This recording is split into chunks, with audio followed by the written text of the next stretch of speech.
ఒక్క భక్తుడికి దర్శనం ప్రశాంతంగా జరిగేలా క్యూ లైన్లు ఏర్పాటు చేశామని, మధ్యాహ్నం 12 నుంచి 1 గంట వరకు, రాత్రి 9 నుంచి 10 వరకు విఐపీల దర్శన సమయాన్ని ఏర్పాటు చేశామని, దాతల కోసం ప్రత్యేక ఏర్పాట్లు చేశామని రూరల్ ఎమ్మెల్యే కోటంరెడ్డి శ్రీధర్ రెడ్డి అన్నారు.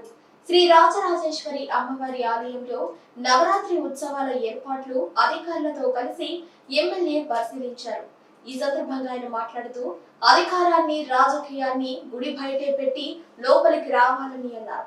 ఎమ్మెల్యేగా నేను కూడా సాధారణ భక్తుడిగా క్యూలో దర్శించుకుంటారని అన్నారు. భక్తులకు ఇబ్బంది కలిగించేలా గర్భగుడిలో ఎవరైనా ఎక్కువసేపు ఉండటానికి లేదని, భక్తుల పట్ల గౌరవంగా వ్యవహరించాలన్నారు.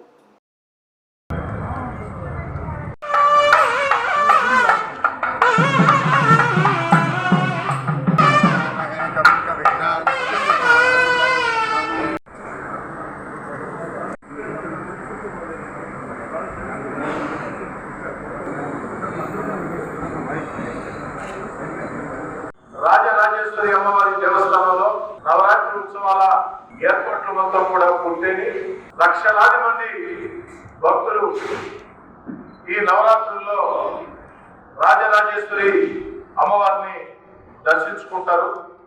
భక్తి శ్రద్ధలతో, నిష్ఠాగరిష్ఠులతో కోరిన కోరికలు తీర్చే శక్తి స్వరూపిడిగా రాజరాజేశ్వరి అమ్మవారు అందరికీ ఓ నమ్మకం.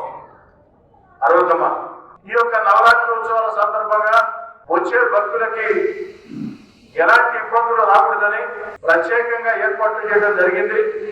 ఆలయ ఏదైతే ఉత్సవ కమిటీ చైర్మన్ గా నియమితులైన అలహరి విజయ్ కుమార్ కావచ్చు, కమిటీ సభ్యులు కావచ్చు, అదేవిధంగా ఈవో జనార్దన్ రెడ్డి గారు, అదేవిధంగా దాతలు సన్నపరెడ్డి పెంచిరెడ్డి గారు, ఆస్తులు మహేష్ రెడ్డి గారు, ఇంకా అనేక మంది భక్తుల, ప్రధాన అర్చకుల, దేవస్థానం సిబ్బంది అందరి సూచనలు, సలహాలతో ప్రత్యేకమైన ఏర్పాట్లు, గతం కంటే మెరుగైన ఏర్పాట్లు చేయడం జరిగింది.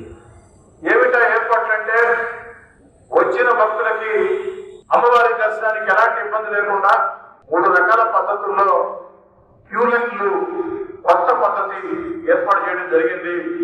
ఈ క్యూ లైన్ల కొత్త పద్ధతి వల్ల వచ్చిన భక్తులకి వేగవంతంగా దర్శనం జరగడమే కాకుండా అమ్మవారు దగ్గరగా కనపడే పరిస్థితి. ఏ క్యూ లైన్ పడితే ఆ క్యూ లైన్, ఓ క్యూ లైన్ ఉందని మరో క్యూ లైన్ ఆపాల్సిన అవసరం లేకుండా అమ్మవారిని అతి దగ్గరగా చూసే అవకాశం భక్తులు.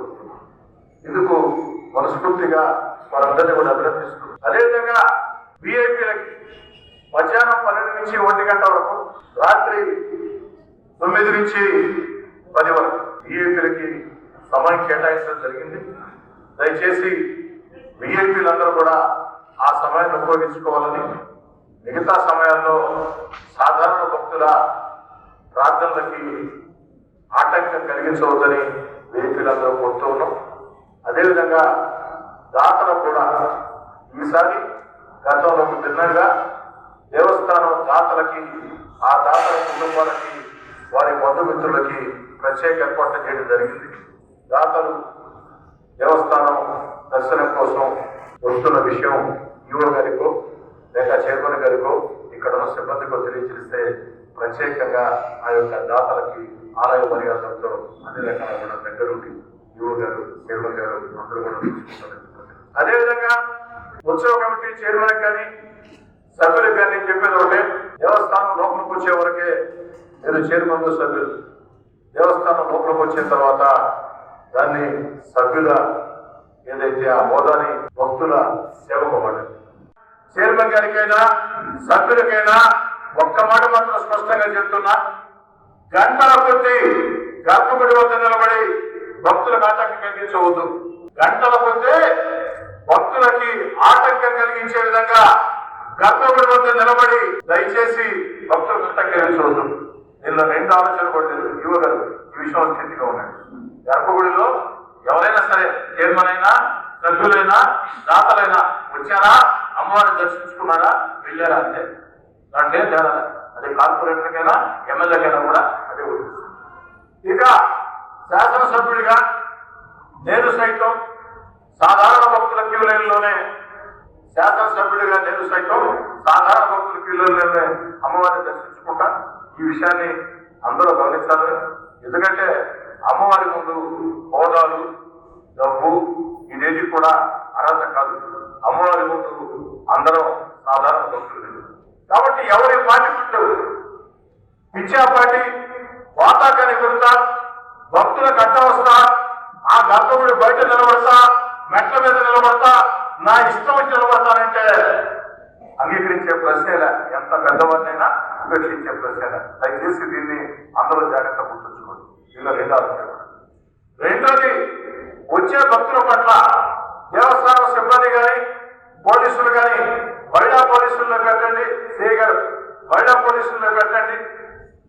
వచ్చిన భక్తుల పట్ల హోందాగా గౌరవం వ్యవహరించండి. మత కదలనమ్మ అని గౌరవంగా వినయంగా చెప్పండి తప్ప వాళ్ళని పట్టుకొని తొయ్యటమో వెనక్క తొయ్యటమో ముందుకు తొయ్యటమో జరగదు. రెండోది, క్యూ లైన్ల వద్ద పోలీసులు మహిళా పోలీసులు చూసుకుంటారు. దేవస్థానం అందుబాటు మెంబర్లకి చైర్మన్కి చెప్పేది, మీరు చేయాల్సింది క్యూ లైన్ల వద్ద ఆ వచ్చే భక్తులకి మంచినీటి ప్యాకెట్లు, వాటర్ ప్యాకెట్లు అందించే పనిలో అమ్మవారి సేవలో మీరు పాల్గొండి. అది అమ్మవారు మీకు కూడా చాలా మేలు చేస్తారు. ఆ యొక్క క్యూ లైన్ది అది పూర్తిగా వాళ్ళు తీసుకుంటారు. దానికి ఎమ్మెల్యే వచ్చి క్యూ లైన్లు సర్దబడ్డా, కార్పొరేటర్ సర్దబడ్డా, ఇన్ఛార్జీలు సర్దబడ్డా, దేవస్థానం చైర్మన్లు సర్దబడ్డా, ఈవోలు సర్దబడ్డా, స్టాఫ్ ఉంటుంది, వాళ్ళు చూసుకుంటారు. దానికి కావాల్సిన సూచనలు సలహాలు ఈవో ఇస్తారు. అంటే దాంట్లో రెండు ఆలోచన కూడా లేదు. వచ్చిన భక్తులు ఏ ఒక్కరు కూడా మా పట్ల అగౌరవంగా ప్రవర్తించలేదు అన్నటువంటి మాట రావాలా. ఏ ఒక్క భక్తుడి పట్ల అగౌరవంగా ప్రవర్తించిన కఠిన చర్యలు తప్పవు. ప్రభుత్వ అధికారులైతే సస్పెన్షన్ తప్పదు, ప్రైవేట్ వ్యక్తులైతే వారి మీద క్రిమినల్ కేసులు నమోదు చేయక తప్పదు. సిఐ గారి దగ్గర రెండు ఆలోచన కూడా లేదు. మీరు దగ్గర నుండి మానిటరింగ్ చేసుకోండి. ప్రైవేట్ వ్యక్తులు ఇష్టారీతిగా భక్తుల పట్ల ప్రవర్తిస్తే ఇక్కడికి వచ్చి రుబాబులు చేయాలనుకుంటే వారి మీద వెంటనే క్రిమినల్ కేసులు నమోదు చేయండి. ఎవరి మీదైనా సరే, నాకు రెండు ఆలోచన లేదు. ఆఖరికి నా సొంత తమ్ముడు కోటరెడ్డి గిరి వచ్చిన ఆలయం ఎవరినైనా అధిగమించుకొని ప్రవర్తిస్తే ఖచ్చితంగా కేసులు నమోదు చేయండి, అరెస్ట్ చేయండి. అదేవిధంగా అధికారులు అయితే ఎవరైనా సరే ఏదైనా సరే అమర్యాదగా ప్రవర్తిస్తే వారి మీద కఠిన చర్యలు తప్పు.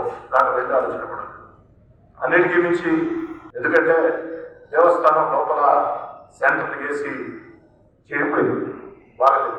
దాన్ని ఆల్తూరు మహేష్ రెడ్డి గారు 15 లక్షల రూపాయల వ్యయంతో, అక్షరాల 15 లక్షల రూపాయల వ్యయంతో వారి సొంత నిధులతో చేయించాడు ఆల్తూరు మహేష్ రెడ్డి గారు. దేవస్థానం లోపల సెంట్రల్ ఏసీ ఉంటుంది. దీనివల్ల భక్తులకి కాస్త ఇబ్బంది లేకుండా అన్ని రకాల బాగుంటుంది. ఒక్కసారి ఆల్తూరు మహేష్ రెడ్డి గారిని అక్టోబర్ 11వ తేదీ సాయంకాలం 6 గంటలకి, అంటే విజయదశమికి ముందు రోజు సాయంత్రం, రాజరాజేశ్వరి అమ్మవారి దేవస్థానం 60 అడుగుల రావణాసురుడి విగ్రహాన్ని సామూహికంగా ప్రజల చేత వదిలింపజేసే కార్యక్రమం, రావణ సంహార కార్యక్రమం ఉంటుంది. 11వ తారీఖు సాయంత్రం 6 గంటలకి రాజరాజేశ్వరి అమ్మవారి దేవస్థానం ముందు సామూహిక రావణాసుర సంహార కార్యక్రమం ఉంటుంది. ఢిల్లీలో రామ్లీలా మైదానంలో లేదా ఉత్తరాది ప్రాంతాల్లో అత్యంత ప్రాచీనంగా, వైభవంగా, ఆధ్యాత్మికంగా చేసే ఈ యొక్క రావణాసుర వధ కార్యక్రమాన్ని నెల్లూరులో మొట్టమొదటగా రాజరాజేశ్వరి అమ్మవారి దేవస్థానం ఏర్పాటు చేస్తున్నాం. కాబట్టి నెల్లూరు నగరమే కాకుండా నెల్లూరు జిల్లా నలుమూలల నుంచి కూడా భక్తులు వచ్చి జై శ్రీరామ్ నినాదాలతో ఆ రోజు సాయంత్రం 6 గంటలకి రాజరాజేశ్వరి అమ్మవారి దేవస్థానం జరిగే ఆ యొక్క రావణాసుర వధ కార్యక్రమంలో పాల్గొనాలని చెప్పి కోరుకుంటూ, మంచి భక్తులకి ఎలాంటి ఇబ్బందులు లేకుండా అటు చైర్మన్ గారు, సభ్యులు, యువ గారు, సిబ్బంది బాధ్యత తీసుకుంటారని కోరుకుంటూ